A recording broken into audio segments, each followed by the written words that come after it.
High, আবারও একটা নতুন মিনি ব্লগ নিয়ে চলে এলাম। তো আমার শরীর খারাপের কথা শুনে আমার ভাই চলে এসেছে ছুটে আমার সাথে দেখা করার জন্য। আর এদিকে আমার ভাই এসছে আর খাবার খেতে খেতে এসছে বলে দেখো ভোলু কি করছে। ভোলু বলছে যে তুই খাবারটা দিবি নাকি তোর প্যান্টটা খুলে নেবো।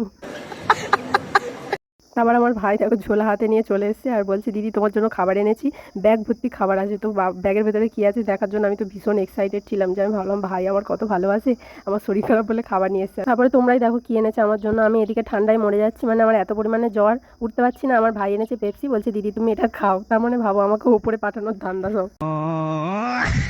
আর এদিকে আমার ভাই এসছে, ওকে কী করে কাজ না করিয়ে রাখি বলো তো। সেই কারণে আমি বলছি আমার মাথা ব্যথা করছে, আমার মাথাটা তাড়াতাড়ি করে টিপে দে। বলতে দেখো কেমন বলছে, বলছি আমি গরমের সময় এসেছি, আমাকে দিয়ে কাজ করাচ্ছি দিদি। তারপরে না আমার আবার হঠাৎ করে চিকেন পকোড়া খাওয়ার ইচ্ছা হলো, তো সেই কারণে মাকে বললাম মা একটু বানিয়ে দাও। আর কি করবে বলো, আমার তো বায়না শুনতেই হবে। তো সেই কারণে মা বানিয়ে দিয়েছে, কত সুন্দর টেস্টি টেস্টি হয়েছে দেখো। তারপরে ভাইকে বললাম যে ভাই তুই একটুখানি রিভিউ দেখে, তো ও তো বলছে হেভি হয়েছে। ব্যাস তোমরা আর কেউ যেন লোভ দিও না, কি আমার শরীর খারাপ। আর এদিকে ভাই খেতে খেতে আমার গালে দিচ্ছে, আমি বলছি আমি খাবো না, আমার খাওয়া হয়ে গেছে। তারপর বললাম আমি ভিডিও করা হয়ে গিয়েছে, তোকে বের করে দিচ্ছি মুখ থেকে, তুই খেয়ে নে। ওর থেকে আমি ভীষণ বদমাশ জানো তো।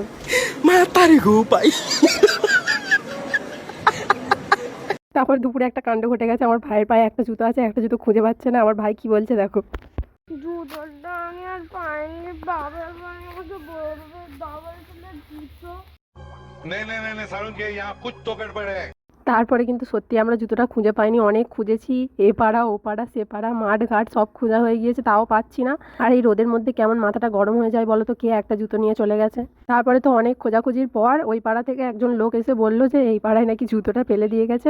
আর জুতোটা কে নিয়ে গেছে জানো, সেটা হচ্ছে আমাদের এই ভলুর যে বাচ্চাগুলো আছে, ওই ভলুর বাচ্চাগুলোই নিয়ে পালিয়ে গেছে। আসলে তেমন কিছু না, আমার ভাই এসেছিল খাবার নিয়ে এসেছিল, ওদেরকে খাবার দেয়নি, সেই কারণে হিংসা করে ওর জুতো নিয়ে পালিয়ে গেছে। আর এদিকে আমার মার আর আমার ভাইয়ের অবস্থা দেখো, যেন মনে হচ্ছে যেন সেই যুদ্ধ করতে গেছে, চোরকে হাতে নাতে পেলে এমন মার মারবে। মা তো আমার বাড়ি নিয়েই চলে গেছে। তোমরা কত হাসবে, আমি তো হেসে হেসে পুরো পাগল। আর এদিকে আমার ভাই তো জুতো পেয়ে মনে হচ্ছে যেন একটা প্রাণ ফিরে পেলো আর কি। আর তার জুতোটাকে একদম পুরো ট্যাটু বানিয়ে দিয়েছে দাঁত দিয়ে।